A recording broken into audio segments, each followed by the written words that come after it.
So, jetzt geht's los.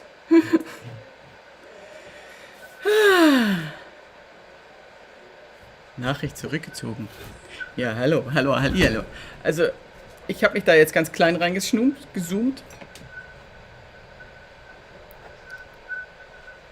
Ich fange mal an. Ich sehe, das ist echt zeitverzögert. Macht nichts.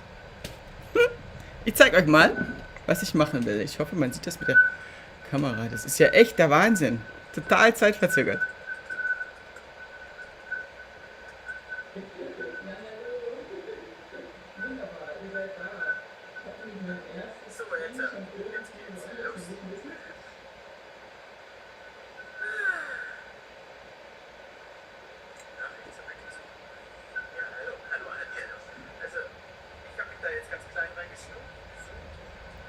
Jetzt, schaut mal, es geht um diese Tassen.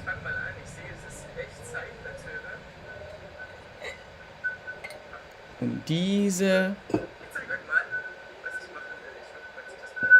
Oder diese Tasse.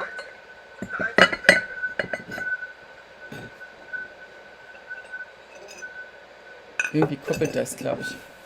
Ich muss das mal hier leise machen. Ich wollte immer, dass ich das hier...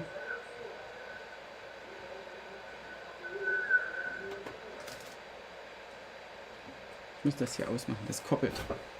Also, es geht um diese Tasse oder um diese Tasse oder um diese Tasse. Und die kann man wirklich ganz einfach daheim selber machen. Ach Gottchen, ist das verzögert.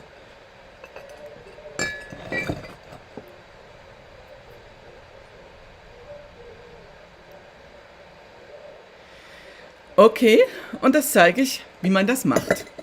Gott, ist das zeitverzögert. Das macht mich ja ganz verwirrt.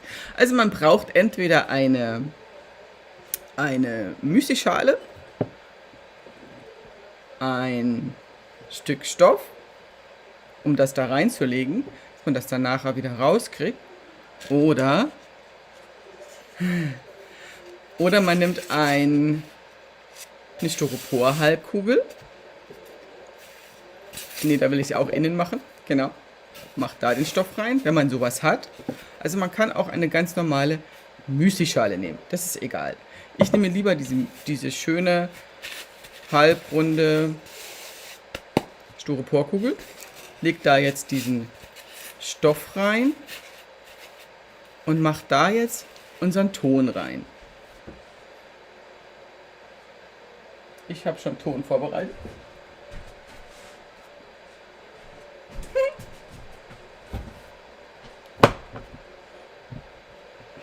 Also, also ich mache da jetzt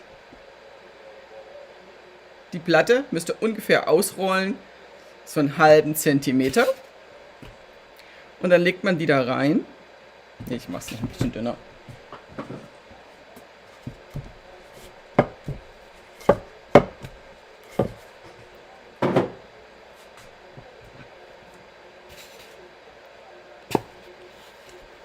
Und drückt die so langsam da hinein. Ich brauche mal den Ständer hier runter. So. Ich hoffe, man kann das sehen.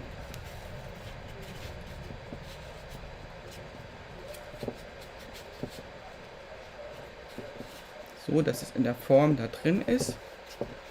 Eigentlich ganz einfach. Schön reindrücken. Da, wo ein Loch reingedrückt ist, machen wir wieder zu.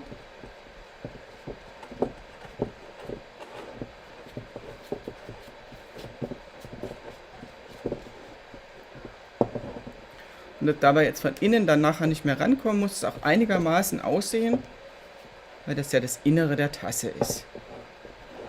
Einfach schön glatt machen, glatt machen.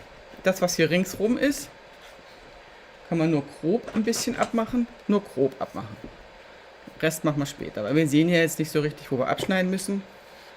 Also machen wir das jetzt nur grob.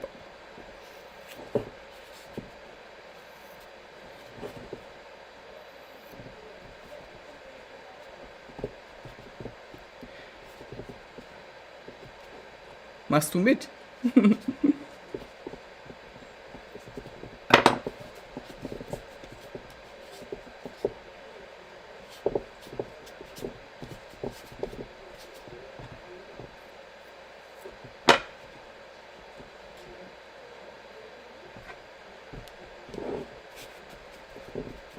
Okay. Hier können wir noch ein bisschen grob abschneiden. Dann haben wir das alles so grob ab. Und dann haben wir schon fast den Korpus fertig. Und dann kann man... Ich sehe euren Stream erst viel später, was ihr so schreibt.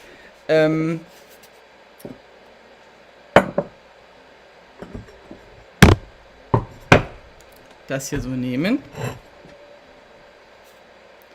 Und dann kommt das hier wunderbar raus, weil es ja mit dem Stoff. Dann kann man das abziehen. Ich nehme das jetzt hier als Unterlage, dieses Teil, weil das ja noch weich ist, wie verrückt. Ne? Ihr seht das, das ist total weich. Könnte man noch formen. Wer Angst hat, damit zu arbeiten, der kann es ein bisschen anfühlen. Muss man aber nicht. Ich lege deswegen das hier auf diese schöne Kugel. Da kann es schön entspannen unten.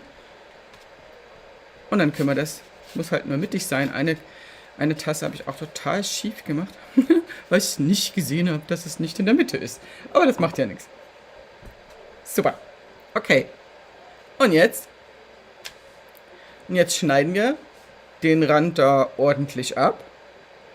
So weit, wie ihr das jeder möchte. Ihr könnt auch ein bisschen längeren Rand lassen. Das kann man später alles noch verputzen.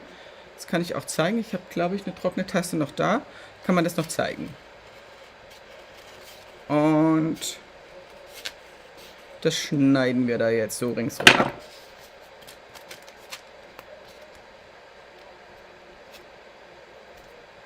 Zappa. Das ist noch nicht besonders schön. Muss es auch nicht sein. Es ist halt sehr weich. Ja? So. Achso, am Anfang habe ich natürlich, ja, mein Stream, immer geht erstmal was schief. Also am Anfang habe ich natürlich noch vergessen, wir brauchen entweder noch so eine Keksausstecher in 3 verschiedenen Größen. Da gibt es so verschiedene Arten. Entweder die oder die oder die. Oder, wenn man das nicht hat, kann man sich das natürlich auch selber machen. Also indem man einfach ein Stück Papier nimmt, eine Blume oder einen Kreis, was man hat, sich aufzeichnet und dann, wenn man das so haben möchte, so ausschneidet und das dann auf den Ton bringt. Einfacher ist natürlich so ein schöner Ausstecher. Ich nehme heute zum Zeigen natürlich den Ausstecher. Ich muss mal hier ein bisschen aufräumen, ist ein bisschen wenig Platz hier. So, also, wir rollen das jetzt hier aus. So eine kleine.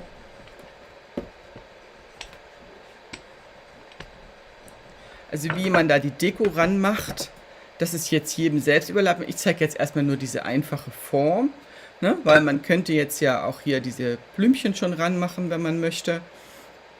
Dazu kann man das mit dem Ausstecher machen. Ich habe auch eine Tasse, doch eine Tasse habe ich da. Da habe ich nur kleine Kügelchen ran gemacht. Man kann das auch weglassen. Ne? Also das ist wirklich jetzt jedem überlassen, wie er das jetzt dekorieren möchte. Das könnt ihr jetzt selbst entscheiden. Ich habe, glaube ich, noch so einen kleinen Sternausstecher. Das sind Fondant-Ausstecher. Die sind echt super geeignet dafür, wenn man das dann schön den Ton, wenn man den da so reinmacht, sofort ausdrücken kann. Gell? Der ist jetzt ein bisschen dick. Ein bisschen dick. Das ist ein bisschen zu dick. Ach, Trutschi. Das ist zu dick. Also wir machen das nochmal. Und dann können wir das mit dem Schlicker, den ich jetzt auch schon dastehen habe, einschlickern. Bei solchen kleinen Sachen, habe ich auch schon öfter in meinen Tutorials gesagt, muss man nichts ankratzen. Einfach mit Schlicker, es ist der gleiche Ton wie der.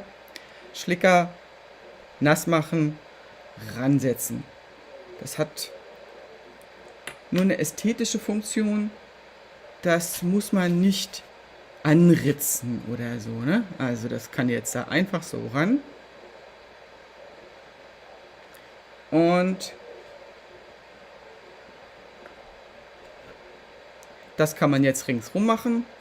Wenn man jetzt diese Falten vom Stoff nicht mag, kann man das auch noch glatt schmieren. Das ist jetzt erstmal nebensächlich. Wir machen jetzt heute erstmal eine schöne, witzige Tasse. Das ist nebensächlich. Okay, wir machen da jetzt erstmal Sternchen ringsrum. Ich glaube immer so 5 Stück habe ich rangekriegt, gell? So 5 Stück. 1, 2, 3, 4, 5. 1, 2, 3, 4.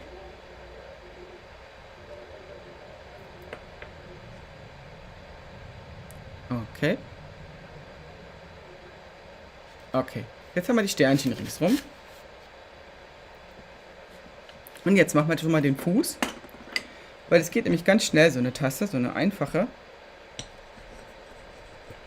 Der kann ruhig ein bisschen dicker sein. Also so, was ist das? 0,6, 0,8 Millimeter. So ungefähr. Wir machen da 3 Lagen. Also erstmal eine kleine.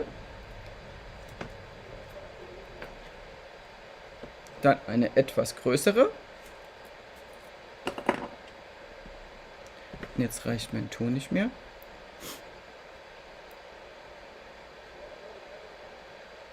So. Jetzt schmieren wir da die kleine ran.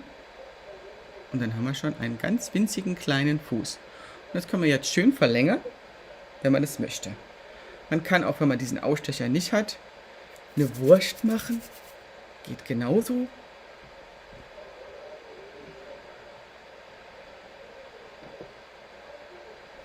Eine Wurst machen. Und das da so mit dieser Wurst so ringsrum ziehen. Ne? Dann hat man auch einen kleinen, süßen Fuß. Habe ich, glaube bei einer Tasse gemacht. Bei der. Genau. Da kann man das sehen. Das sind Würste. Einfach Würste, unten halt eine große Platte ausgestochen. Und das ist die Wurst. Okay?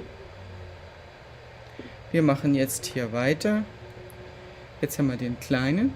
Das Wichtige ist jetzt, wenn wir diese Platten zur nächsten Platte verbinden, müssen wir immer ein kleines Löchle reinmachen, weil sonst platzen die uns weg beim Brennen. Wer jetzt mit R3-Klee mitarbeitet, der muss das nicht machen, aber bei Ton, der im Brennofen brennt, müssen wir das leider machen. Sonst wird das nichts. Dann knallt uns das alles weg. Ich mache schon mal vorsichtshalber hier schon einen rein, damit schon mal ein Loch drin ist. Und dann setzen wir das da drauf.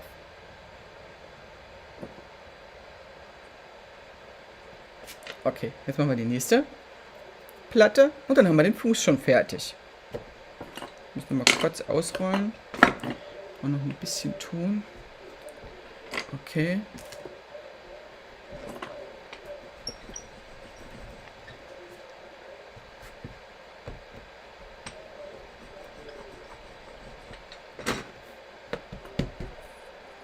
Jetzt brauchen wir eine große.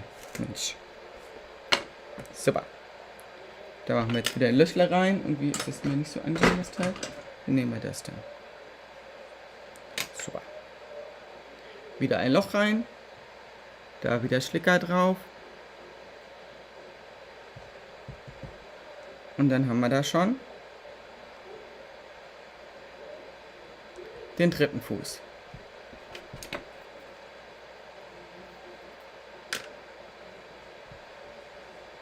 Und ich glaube, das ist lang genug. Also wer das möchte, der darf das jetzt noch unendlich höher machen. Da ist der Fantasie keine Grenzen gesetzt. Dass solange das der Ton aushält und nicht umkippt, kann man das da ransetzen. Habt ihr einen unendlichen Turm. Okay. Und jetzt kommt schon der Henkel. Den mache ich ganz, ganz einfach. Also ihr seht, ich mache da immer meine schöne Schnecke. Hier ist ein bisschen eckig geworden. Aber hier, guck mal, hier sieht man das auch wunderbar. Immer ein schöner Henkel. Und der fällt, dadurch, dass die jetzt verkehrt rum ist, die Tasse, von alleine so hin. Der fällt wirklich so ganz alleine durch die Schwerkraft nach unten. Und ich zeige euch das jetzt. Zappel ab. Wir machen eine Wurst. Eine kleine Wurst wird wieder gedreht. Ich mache diese Wurst immer gerne platt.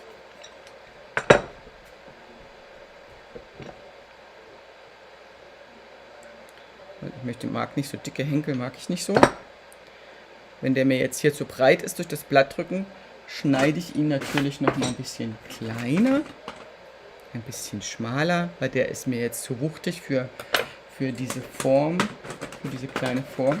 Aber was ich besonders mag, ist Rillen. Deswegen ritze ich immer alles so schön ein, weil das macht auch einen Henkel ein bisschen stabiler. Okay, also wir schneiden das hier jetzt einfach ein bisschen schmaler.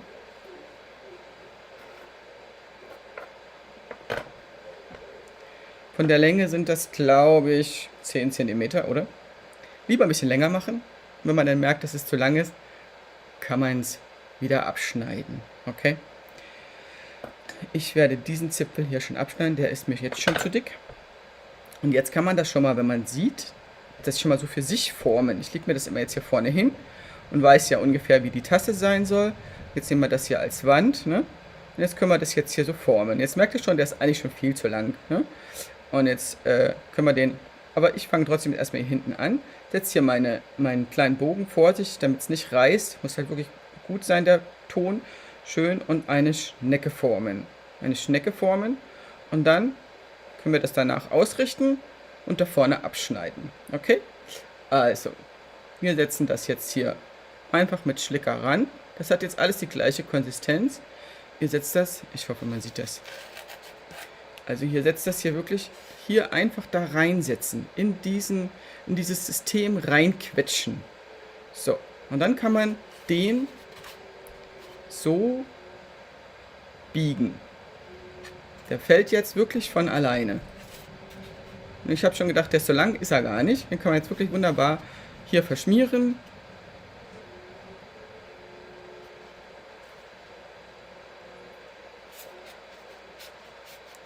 Und durch das Schwergewicht da, bleibt das wunderbar so hängen. Da muss man auch nichts weiter machen. Wenn man die jetzt natürlich umdreht, nachher schon. Wir lassen die jetzt aber erstmal ein bisschen noch da drauf, ein bisschen fester werden. Wir brauchen hier noch einen kleinen Teller. Den machen wir jetzt. Noch, weil ich habe ja eine Teetasse mit Teller gemacht. Habt ihr meinen Teller gesehen? Also einmal habe ich hier so einen kleinen Wellenteller gemacht, passend zu dieser Tasse. Im Farbtouch auch gleich, ne? Und einmal habe ich einen Rand drauf gesetzt, eigentlich nur eine Wurst war das, glaube ich. Eine Wurst habe ich drauf gesetzt und verschmiert miteinander. Blümchen kann man auch wieder jeder für sich selber entscheiden, was er gerne möchte. Unten drunter mache ich immer Füße, damit es halt im Ofen nicht anklebt, ne? Weil ich mag nicht immer die ganze Platte abwischen, entweder ganz normale, kleine, runde, oder ich habe hier auch Ausstecher genommen und drauf gesetzt. Aber erst im Nachhinein mit Glasur. Also nicht jetzt beim Töpfern, sondern erst im Nachhinein. Das mache ich dann immer erst kurz bevor es in den Ofen geht. Und jetzt geht's weiter. Wir rollen jetzt noch den Ton aus. Ich brauche mal noch ein kleines zum Ausrollen. Genau, das brauchen wir nicht mehr.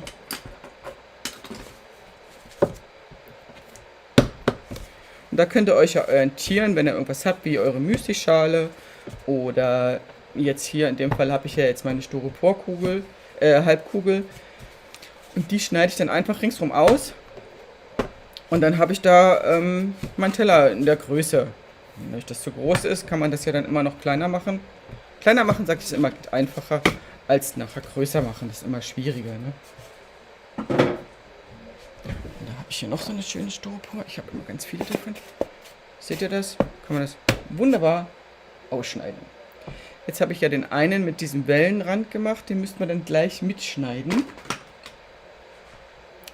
Indem man da so ein Wellenrand, also nicht zu nah. Das habe ich jetzt wirklich frei nach Schnauze gemacht. Das ist jetzt keine Schablone. Wer da unsicher ist, der darf sich natürlich da erstmal eine Schablone vorher machen, erstmal zeichnen. Man kann aber auch einfach gerade ringsrum schneiden. Das ist jetzt wirklich ganz einfach. Einen Teller kann man da machen. Ich muss immer alles kompliziert machen. Deswegen mache ich das so. Okay. Geh ab. Super. Ein Teller darf ruhig ein bisschen dicker sein, damit er sich nicht ganz so verzieht im Brennofen. Das ist immer ganz wichtig. Und jetzt könnt ihr das hier so ein bisschen hochdrücken. Eigentlich ganz simpel und einfach. Vorsichtig halt, es muss nachher noch abgehen. Darf nicht dran kleben, sonst kriegt das nachher nicht mehr ab. Ach. Okay. Genau. Und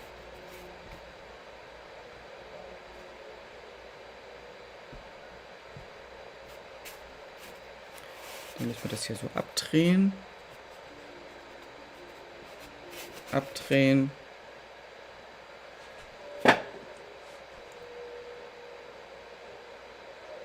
Trudestyle. Genau. Trudestyle. Und jetzt kann man das jetzt noch verhübschen oder auch nicht, wie man das gerne hätte. Ne? Wir lassen die jetzt mal so, dieses Tellerchen. Ich habe da ja nur Sterne drauf gemacht, da passen jetzt keine Blümchen. Ich kann höchstens noch Sternchen drauf machen. Muss man ja nicht. Muss man ja nicht. Wir lassen das jetzt. Also, jetzt haben wir diese schöne Tasse. Und jetzt muss man die da runterziehen. Vorsichtig von dem, die ist ja jetzt bolleweich. Wie will nicht.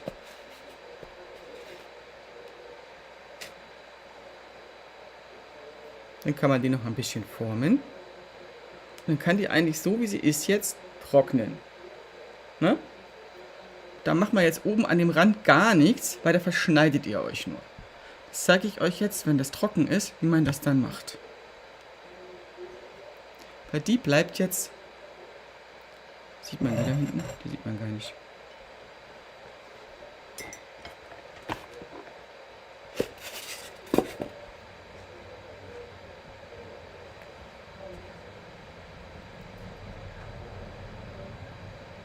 Genau.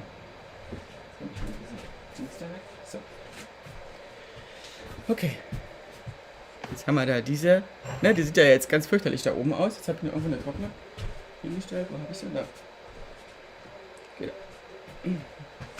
Und die lasst ihr jetzt einfach in Ruhe trocknen. Da passiert ja jetzt nichts bis zum nächsten Tag. Und wenn die dann halt so wunderschön trocken ist wie diese jetzt hier, dann kann man da einen Schwamm nehmen.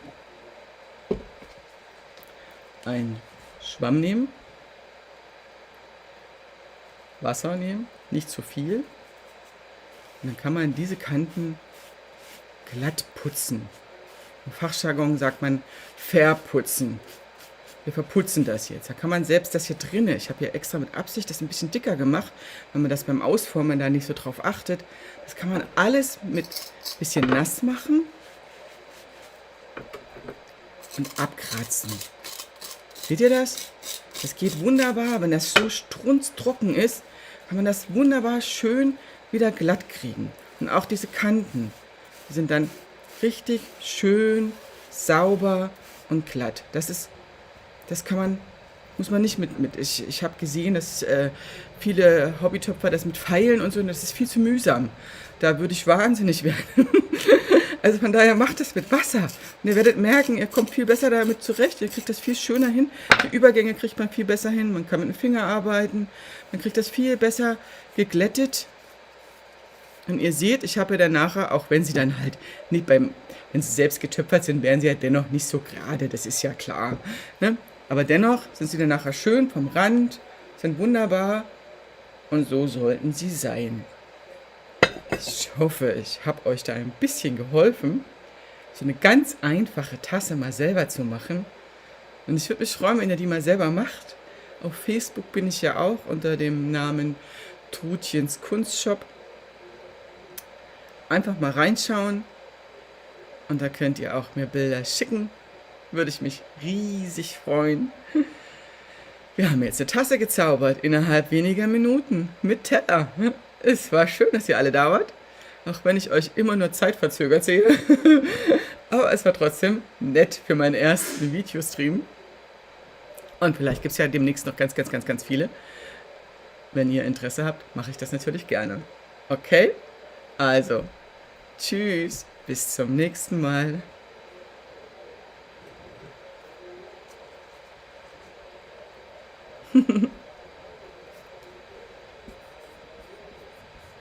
Ich muss jetzt mal schauen, wie ich das erst ausschalte.